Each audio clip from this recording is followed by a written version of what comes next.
Assalamualaikum warahmatullahi wabarakatuh. Salam sejahtera bagi kita semua.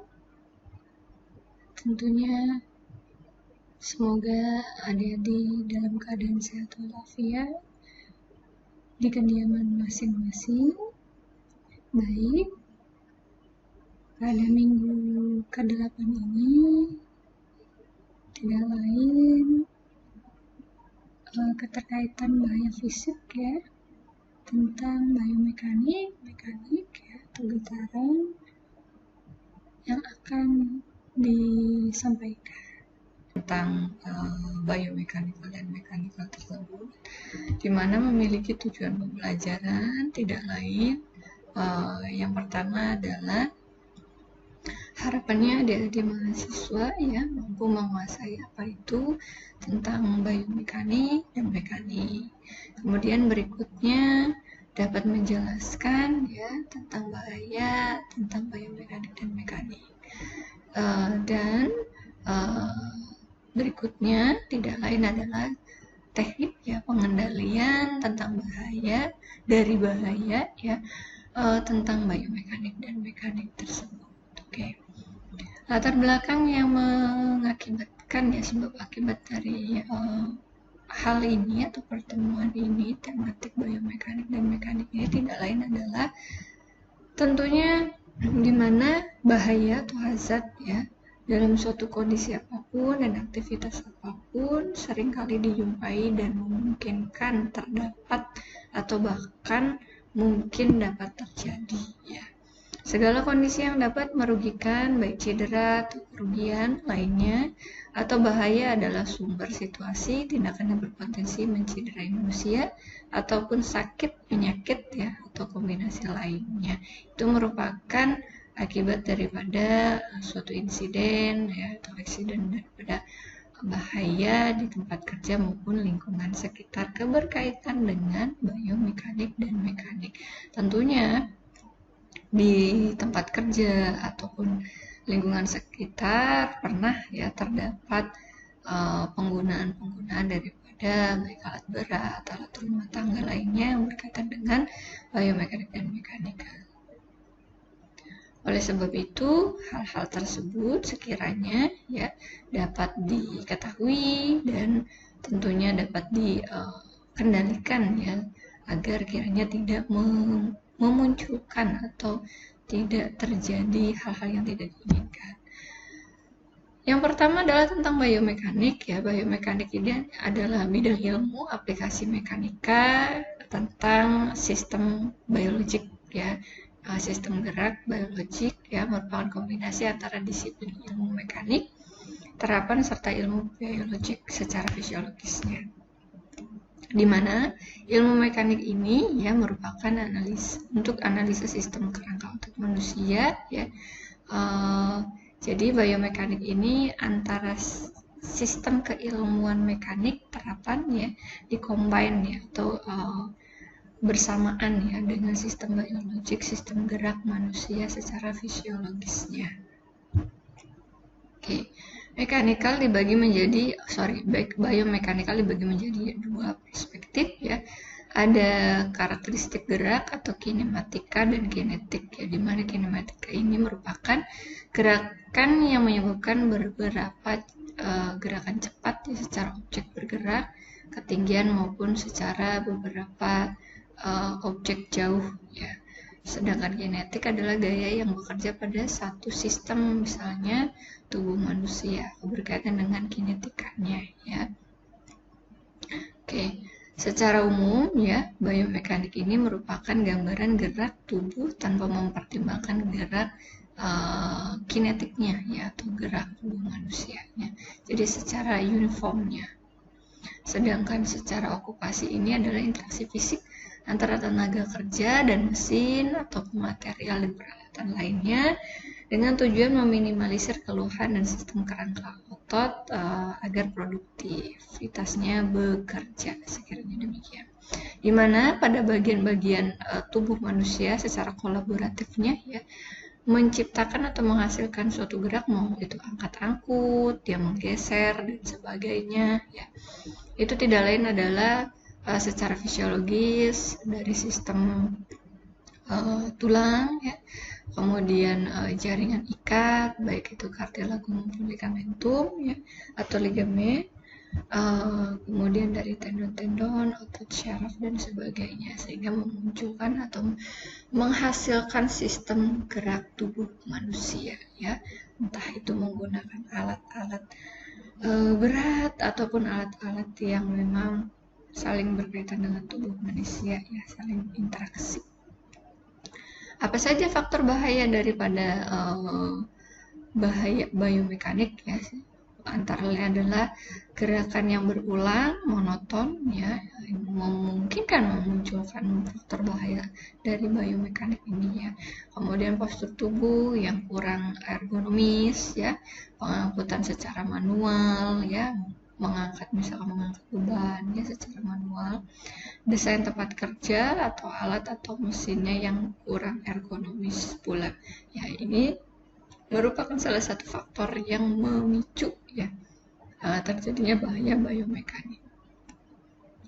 Apa saja aspek kelangsungan hidup pada manusia tidak lain adalah pengukuran atau antropometri ya, sistem gerak secara dinamis maupun secara statisnya ya. Lingkungan kerja, tentunya kondisi kerja yang cukup nyaman, waktu kerja yang teratur ya, bila mana sistem shifting yang memang sistem jam kerjanya pun jelas ya, sesuai dengan regulasi, lingkungan sosial yang sehat, nyaman dan aman tentunya, sikap kerja mengikuti secara prosedural dan ergonomisnya, interaksi manusia dengan alat atau mesin sesuai dengan pedoman dan prosedur ya, kondisi kerja, waktu kerja, sosial dan sebagainya, keberkaitan dengan aspek-aspek kelangsungan hidup. Kenapa atau alasan perusahaan tidak menjalankan prinsip-prinsip secara biomekanik secara baiknya? Bisa saja dikarenakan kurangnya pengetahuan dari pimpinan misalnya, atau pemimpin atau mandornya misalkan, atau lain sebagainya. Kurangnya kepedulian dari pemimpin, apatis ya, kurangnya pengetahuan para pekerja, tidak mendapatkan sosialisasi, pendidikan, ataupun edukasi berbagai macam ilmu pengetahuan lainnya yang berkaitan dengan aktivitas biomekanikal tentunya. Biaya yang cukup mahal, misalnya bila mana diadakan seminar atau sosialisasi ya, edukasi ke pendidikan prakerja misalkan ya, ini cukup memakan biaya, ataupun lainnya ya, terkait dengan perawatan alatnya dan sebagainya. Tidak adanya ketegasan atau indisipliner ya, jadi tidak ada manajerial yang baik ya, atau yang cukup baik dalam hal ini. Kondisi yang memungkinkan akan terjadi tentunya berbagai macam keluhan, baik pada pekerja, perusahaan itu sendiri ya, dalam kutip merugi. Jadi ruginya ini bukan hanya di pekerja tapi di perusahaan juga. Kemudian kelelahan fisik ya, kelelahan patologis, psikologi, dan penyakit-penyakit psikosomatik lainnya ya, munculkan penyakit tersebut seperti jantung ya, asam lambung meningkat dan sebagainya misalnya begitu.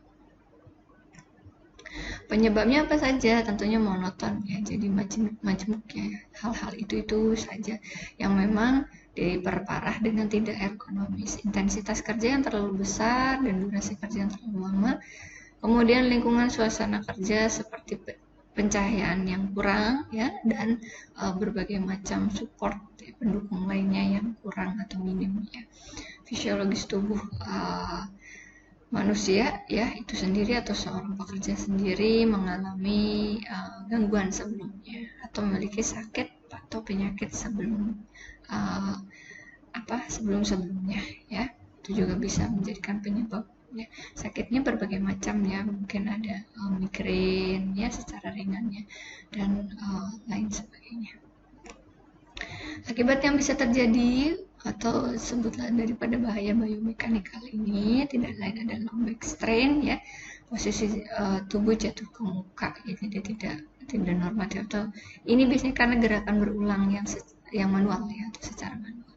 Hernia nucleus pulposus ya, jadi muncul benjolan pada sistem kerangka tulang belakang ya.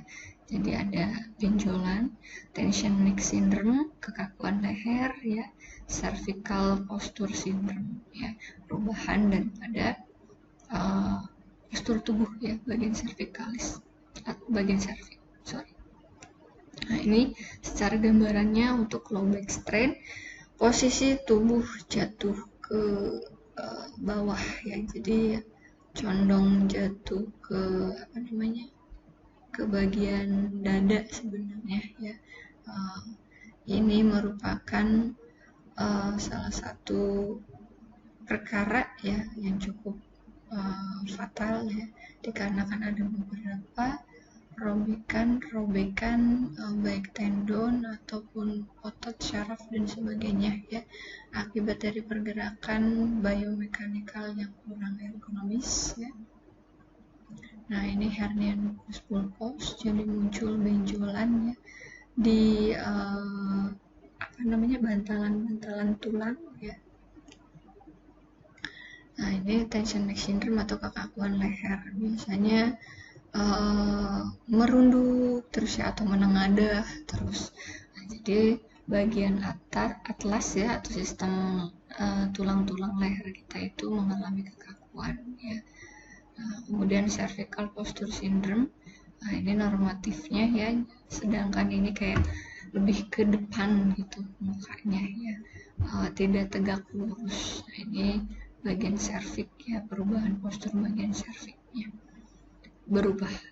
Nah, itu akibat dari loss control ya, atau terjadi dampak dari sistem biomekanikal yang tidak ergonomis, atau memang bahaya dari gerakan biomekanikal tersebut ya, yang berulang atau manual atau monoton dan sebagainya. Nah, jenis keluhannya berbagai macam ya, biasanya ada ditandai dengan terasa sakit lehernya, nyeri punggung ya, iritasi pada bagian-bagian jaringan sistem geraknya ya, ataupun bagian jaringan tubuh yang berinteraksi dengan beberapa gerakan-gerakan secara manual biomekanikal tersebut ya. Kaku pada lengan ya, jadi mengalami kekakuan ya.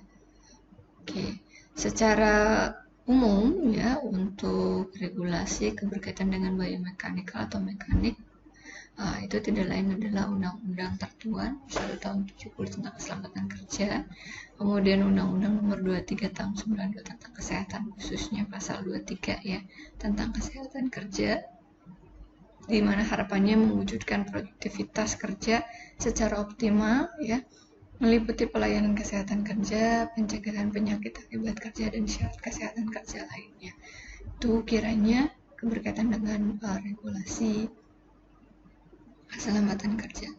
Prinsip dari biomekanikal yang pertama adalah sesuaikan berat dengan tenaga kerja ya, serta frekuensi pemindahannya. Jadi jangan terlalu bobot berat barang itu ya, lebih berat daripada kekuatan tenaga seorang pekerjanya apabila secara manual. Memanfaatkan 2 atau lebih tenaga kerja sesuai banyaknya pekerja. Ubahlah aktivitas yang monoton ya menjadi bervariatif tentunya ya. Berikan waktu istirahat ya, jadi jangan dipres terus ya. Bekerja menggunakan metode yang baik atau yang ergonomis tentunya, secara prosedural yang baik. Kiranya itu prinsip biomekanikal yang dapat mengantisipasi, sebenarnya bukan mengantisipasi ya, jadi harapannya tidak memunculkan dampak ya. Dampak ini kan cukup merugikan, bukan hanya merugikan pada pekerja, melainkan pada perusahaan pun. Kemudian menyediakan konsumsi yang mengandung kalori serta vitamin ya. Ini gizi untuk para pekerjanya juga. Memperhatikan waktu kerja, bila mana jam kerja lebih dari 8 jam per harinya, tentunya harus diperhatikan jam istirahatnya pula ya. Kemudian mengatur lingkungan fisik sebaik-baiknya ya, dari pribadi seorang pekerja itu sendiri maupun dari sekeliling perusahaannya atau manajerialnya. berusaha untuk mengurangi monoton kerja, ya, gerakan yang berulang, yang tidak efektif tentunya. Ya. Upaya-upaya pengendalian bisa menggunakan dengan sistem hierarki pengendalian, atau salah satunya adalah dengan memperbaiki kinesiologi, ya, atau gerak daripada sistem gerak tersebut, ya, adanya suatu edukasi atau pelatihan, perbaikan administratif, ya, SOP-nya, ya, proseduralnya dan sebagainya, alat perlindungan diri menggunakan APD, ya, bisa saja menggunakan sarung tangan ataupun kalaupun ia mengeluput secara manual, berikan alat bantu, ya, jadi tidak secara polosan saja atau tidak secara kosong gitu, ya, tidak menggunakan sarung tangan, tidak menggunakan hal apapun keterkaitan dengan APD, ya, itu dapat merugikan pekerja. Baik, untuk mekanik, ya, atau getaran, di mana munculnya getaran ini dari sumberan-sumberan, biasanya alat-alat atau alat berat, alat rumah tangga dan sebagainya, ya, yang memunculkan getaran. Di mana didefinisikan untuk mekanik ini adalah gelombang mekanik yang mentransfer energi melalui struktur mekanik sebagai media transmisi, baik mesin, kendaraan, alat, hingga manusia. Kemudian di mana faktor fisik dari sumber getaran, osilator dengan penjalaran, transmisi berupa tenaga mekanik yang memaparkan atau mentransmisi ke manusia. Itulah gerak daripada gelombang mekanik, ya. Jadi adanya gelombang mekanik yang ditransfer ke struktur mekanik, ya, ke sumberannya bisa saja dari mesin, ya, kendaraan dan alat-alat guna, ya, pakai manusia.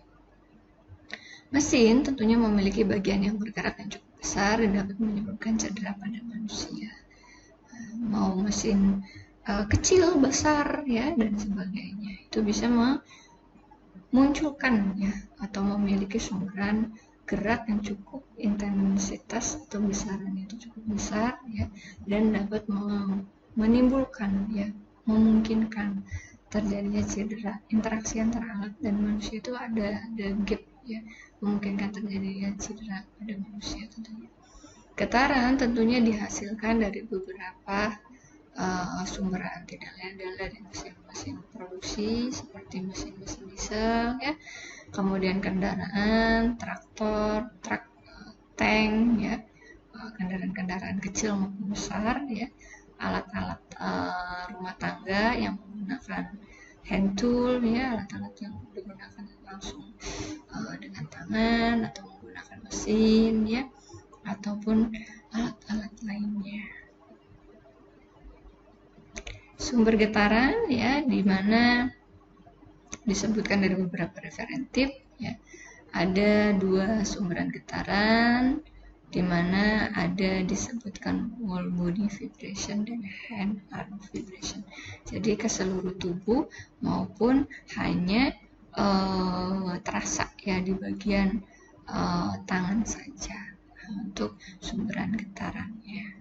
Nah, di mana diperjelas bahwa untuk whole body vibration merupakan getaran yang merambat ke seluruh tubuh pekerja melalui tempat duduk maupun penumpang kaki, misalnya truk atau traktor, yang dimana memiliki risiko terhadap kesehatan dan keselamatan seorang pekerja, khususnya penyakit punggung bawah atau trauma tulang belakang. Nah, itu merupakan sumber getaran whole body vibration. Jadi hampir seluruh tubuh, ya, yang merasakannya atau dirasakannya. Faktor yang mempengaruhi untuk whole body vibration ini adalah tentunya dari perawatan, ya, jalan. Kalau misalnya bergelombang-gelombang, tentunya getaran itu akan terasa sekali, ya. Kemudian jenis kendaraannya, ya, mungkin truk dengan yang kendaraan-kendaraan mobil kecil itu akan berbeda, ya. Kemudian usia atau kondisi kendaraan yang sudah tua misalkan ya, akan tidak nyaman ya, bisa saja demikian. Pemeliharaan sistem suspensi edaran, kemudian desain kursi yang mungkin bantalannya tipis ya ataupun tebal, itu juga mempengaruhi yang dirasakan nantinya oleh seorang pekerja. Suspensi dan pemeliharaan maintenance-nya, desain kabin, entah sempit, luas, dan sebagainya, desain dan orientasinya ya, desain tugas dan organisasi kerjanya, kecepatan kendaraan, apakah cepat, apakah lambat. Kalau cepat, jalannya berlubang-lubang, tentu akan terasa getaran itu semakin kencang ya.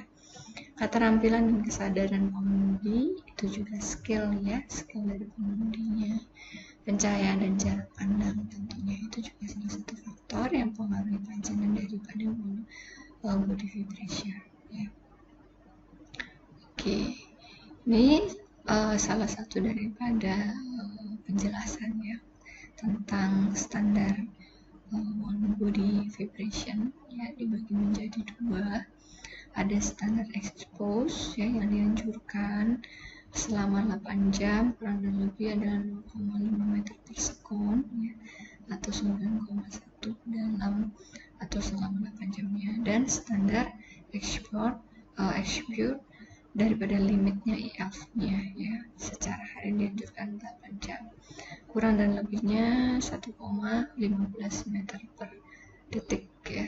Untuk VDV-nya adalah 21 meter per sekon ya.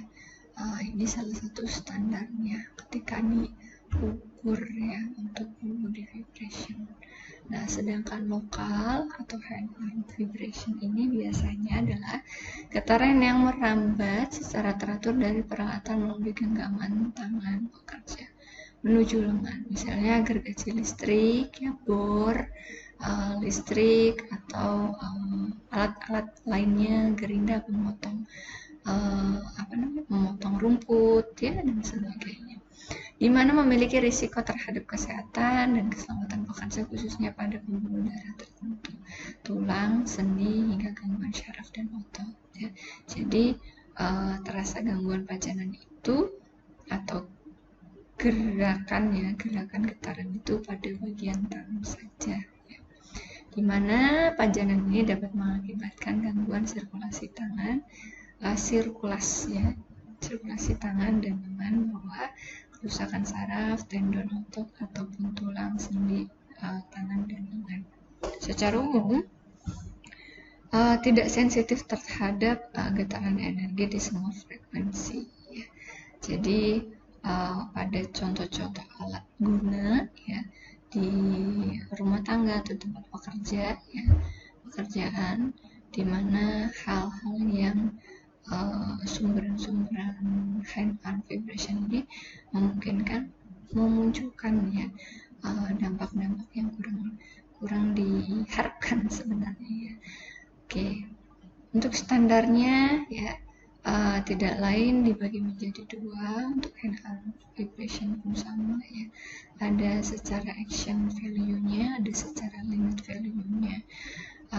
Untuk actionnya ini 2,5 meter per sekon atau detik ya, sedangkan untuk limitnya adalah 5 meter per sekon ya.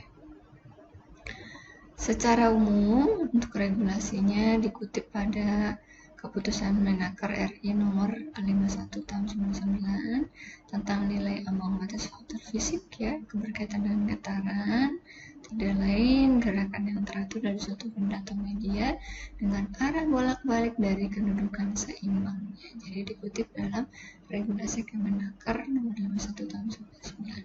Nah, bisa saja nanti di beberapa tahun berikutnya ada terbarukan regulasi dari Kemenaker keberkaitan dengan getaran tentunya.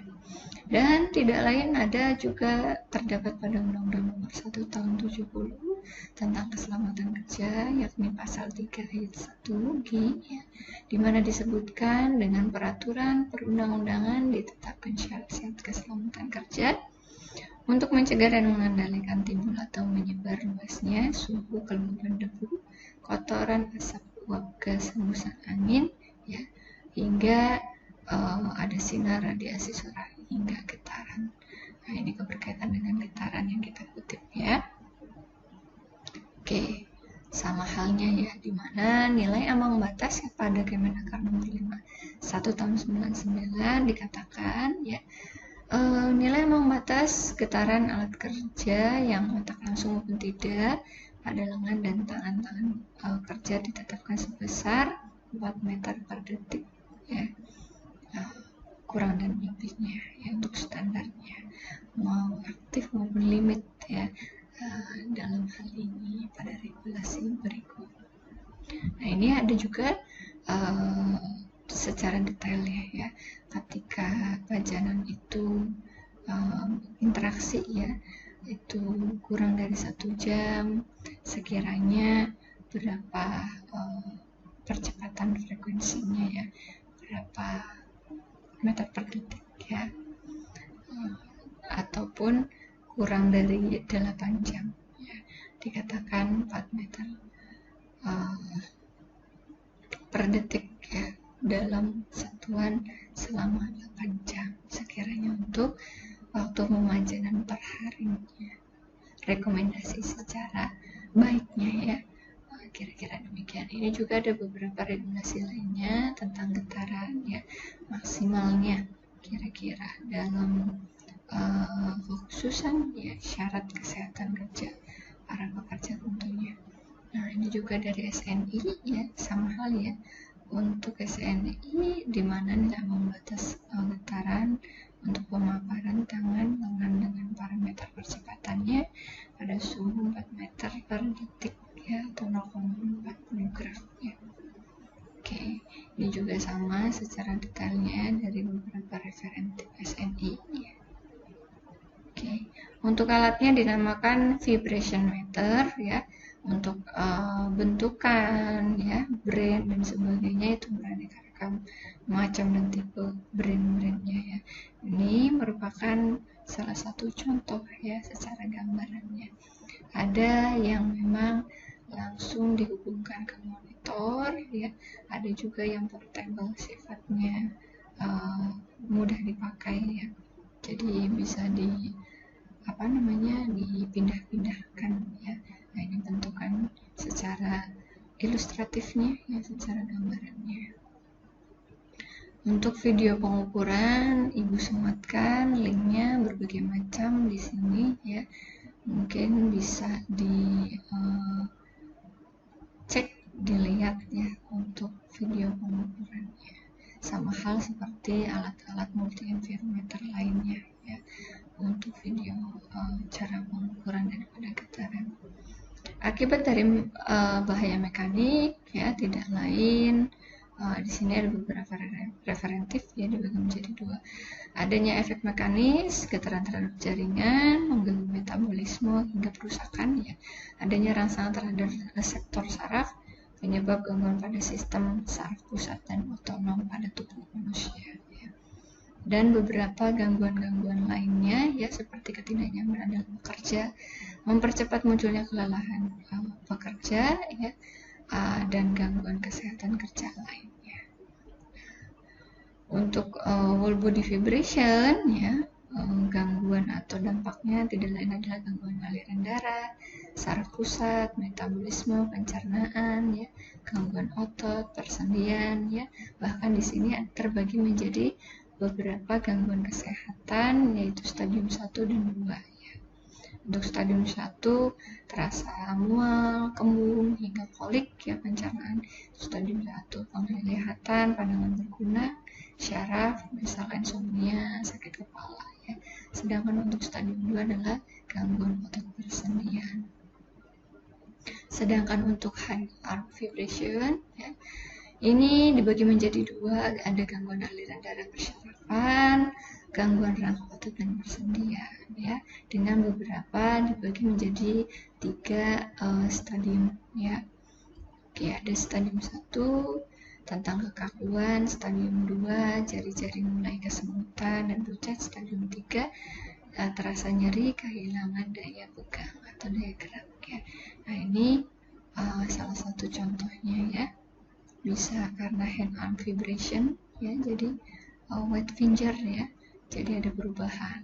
Nah, ini bisa saja kategoris daripada stadium 2 ya, jarinya sudah mulai pucat. Karena bisa saja ini kurangnya daya gerak ya, daya penangkapan dalam hal pekerjaan maupun aktivitas rutin lainnya.